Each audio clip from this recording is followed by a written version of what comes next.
Assalamualaikum warahmatullahi wabarakatuh. Nama saya Diva Vidya Melisa. Saya akan menjelaskan tentang analisis biaya volume laba. 1. Pengertian analisis biaya volume laba. Pada pengambilan keputusan suatu bisnis, manajemen memfokuskan pada peluang-peluang laba dari berbagai alternatif tindakan yang melibatkan perubahan tingkat kegiatan usaha. Laba tidak selalu berubah sebanding dengan volume kegiatan usaha. Hal ini dikarenakan adanya pola perilaku biaya yang menjelaskan adanya hubungan antar biaya, volume penjualan, dan laba. 2. Tujuan biaya volume laba adalah untuk menentukan volume. Penjualan dan bauran produk yang diperlukan untuk mencapai target laba. Analisis biaya volume laba sangat membantu manajer perusahaan untuk membuat keputusan yang berkaitan dengan fungsinya. Rudianto menyatakan bahwa analisis biaya volume laba membantu manajer untuk melihat hubungan di antara 5 unsur berikut ini. A. Harga produk, yaitu harga yang ditetapkan selama satu periode tertentu secara konstan. B.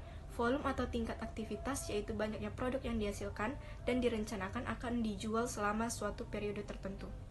C. Biaya variabel per unit, yaitu besarnya biaya produk yang dibebankan secara langsung pada setiap unit barang yang diproduksi. D. Total biaya tetap, yaitu keseluruhan biaya periodik selama suatu periode tertentu. E. Bauran produk yang dijual, yaitu proporsi relatif produk-produk perusahaan yang akan dijual. Analisis biaya volume laba merupakan model jangka pendek yang fokus pada hubungan di antara harga jual, biaya variabel, biaya tetap, volume, dan laba. Keterbatasan-keterbatasan teknik analisis biaya volume laba dalam dunia bisnis yang semakin bergejolak menuntut asumsi-asumsi yang membatasi analisis biaya volume laba untuk dievaluasi secara cermat manakala terjadi perubahan kondisi bisnis yang tengah dipertimbangkan.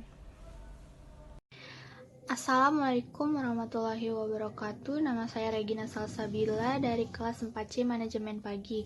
Saya akan menjelaskan materi tentang akuntansi manajemen yang berjudul Analisis Biaya Volume Laba.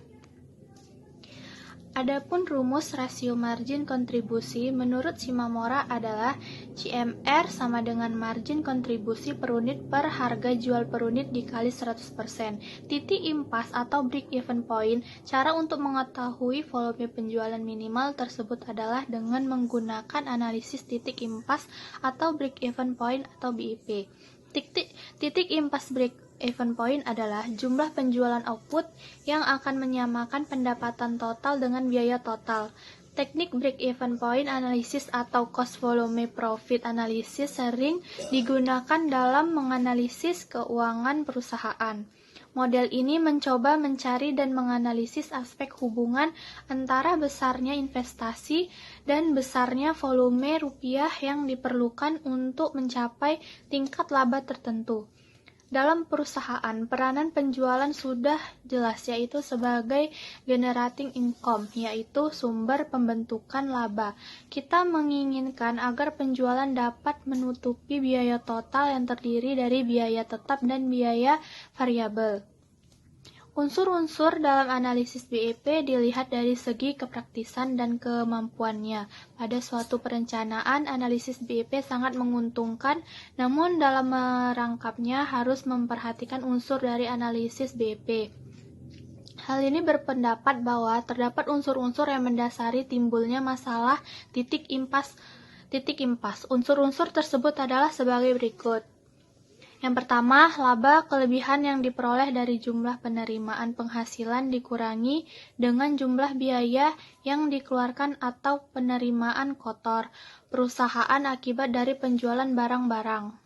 Yang kedua, biaya jumlah uang yang dikeluarkan atau dapat berbentuk hutang untuk barang-barang atau jasa-jasa yang semuanya diarahkan untuk kegiatan operasi perusahaan.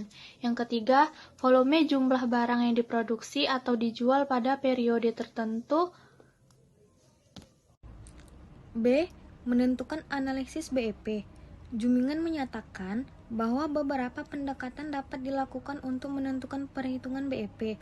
Perhitungan untuk menentukan tingkat BIP dapat dilakukan dengan menggunakan rumus tertentu dan juga menggambarkan tingkat volume. Biaya dan laba yang diperlukan serta grafik atau bagian dari BIP adalah 1.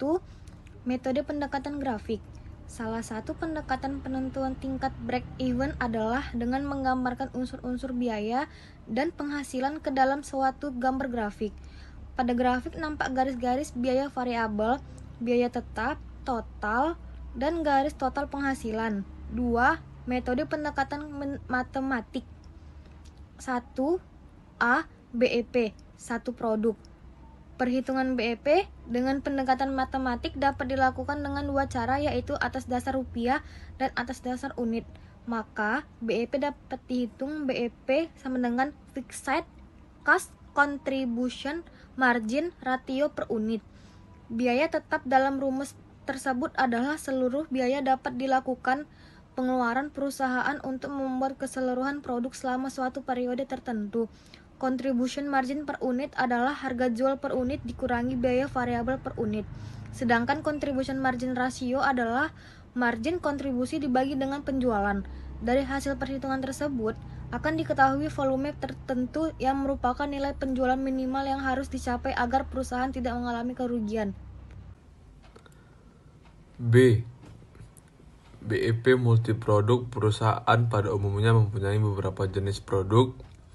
Misalnya produk A, B, dan C.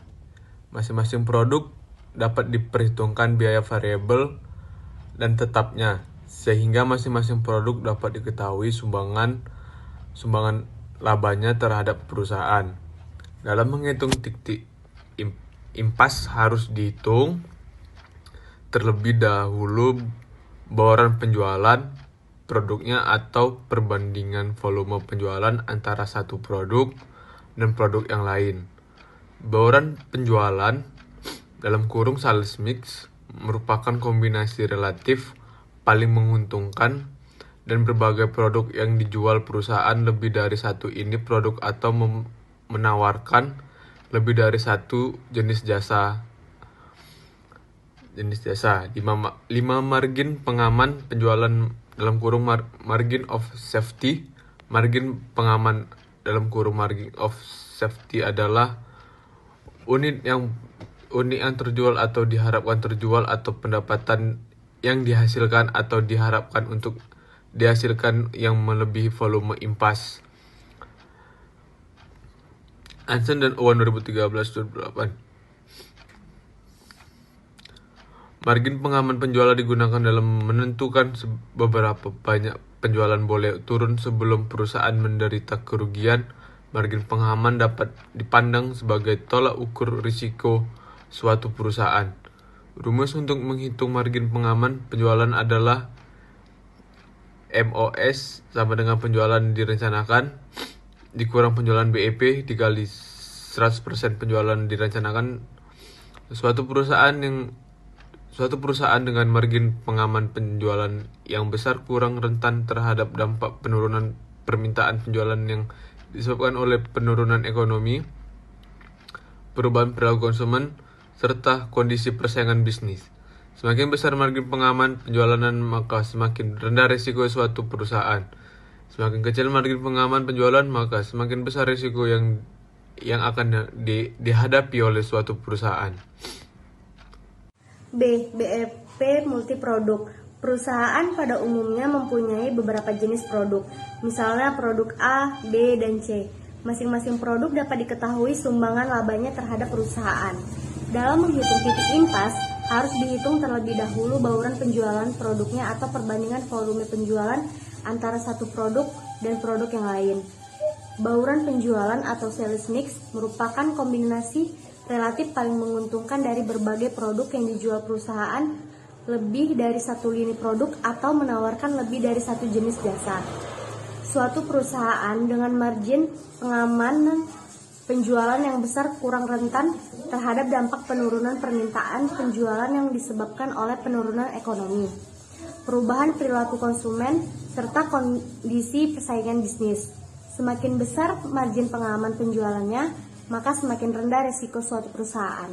Semakin kecil margin pengaman penjualan, maka semakin besar risiko yang akan dihadapi oleh suatu perusahaan. Suatu perusahaan dengan margin pengaman penjualan yang kurang besar, kurang rentan terhadap dampak penurunan permintaan penjualan yang disebabkan oleh penurunan ekonomi, perubahan perilaku konsumen, serta kondisi persaingan bisnis. Semakin besar margin pengaman penjualannya, maka semakin rendah risiko suatu perusahaan. Semakin kecil margin pengaman penjualan, maka semakin besar risiko yang akan dihadapi oleh suatu perusahaan.